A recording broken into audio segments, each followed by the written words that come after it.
நடிகர் தனுஷ் அவர்கள் அவருடைய 50வது படமான ராயன அவரு இயக்கி நடிச்சிருக்காரு. இந்த படம் வெளியாகி நல்ல வரவேற்புமே பெற்றுட்டு இருக்கு. அண்மையில இந்த படத்துடைய ஆடியோ லான்ச் நடந்திருக்கு. இதுல தனுஷ் சார் போயஸ் கார்டன்ல ஏன் வீடு வாங்கின அப்படின்றது குறித்துமே பேசியிருந்தார். இது தொடர்பாக பேசிய பிரபல சினிமா பத்திரிகையாளர் பிஸ்மி அவர்கள், என்னை பொறுத்தவரை போயஸ் கார்டன் குறித்து பேச அவசியமே கிடையாது. அப்படின்னா சுசித்ரா அவர் மீது பல குற்றச்சாட்டுகள் வச்சிருந்தாங்க.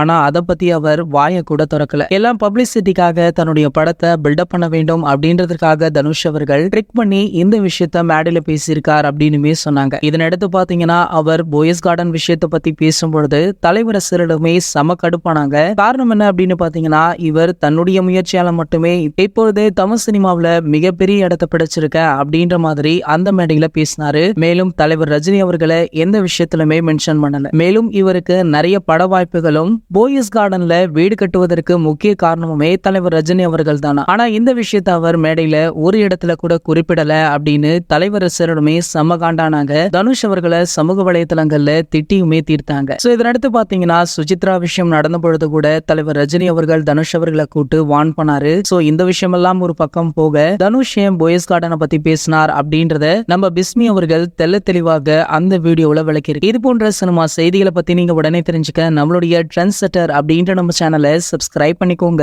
அப்படியே பக்கத்துல உள்ள பெல் ஐகானை கிளிக் பண்ணிட்டீங்கன்னா நீங்க நம்ம வீடியோவை மிஸ் பண்ணாம பார்க்கலாம்.